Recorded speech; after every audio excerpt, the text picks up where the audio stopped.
এই বাগানে আমরা চারাগুলো রেখে দিয়েছি, চারাগুলো রেখে এবং যত্ন শুরু করছি অলরেডি। একবার ড্যাপ সার এবং পটাশিয়াম দিয়েছি, গোড়া পরিষ্কার দিয়েছি এবং চাষও দিয়েছি। এখন আমরা পানি দেব, যদিও বৃষ্টির জন্য একটু অপেক্ষা করতেছি, সোমবার পর্যন্ত দেখব। সোমবারের পরে যদি বৃষ্টি না হয় তাহলে আমরা সেচ মেশিন দিয়ে পানি দেব।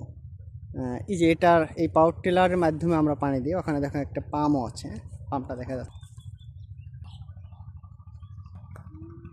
যদি আপনি আগেই যদি চারাগুলো রেখে দেন, দেখা যাচ্ছে কলা বিক্রি হয়নি, 50% হয়েছে বা 40%, তখন ওই সময় চারা রেখে দিলে চারা গাছগুলো বেশি লম্বা হবে, কারণ কি বাগানে বেশি ছায়া থাকে।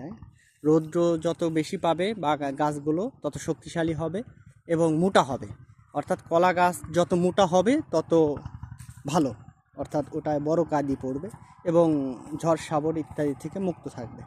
একটু খেয়াল রাখবেন, হ্যাঁ। আর সাদা সার দ্বিতীয় বছর যে বাগানগুলো রাখবেন, সাদা সার খাওয়াবেন না কখনো, শুধু ড্যাপ আর পটাশিয়াম।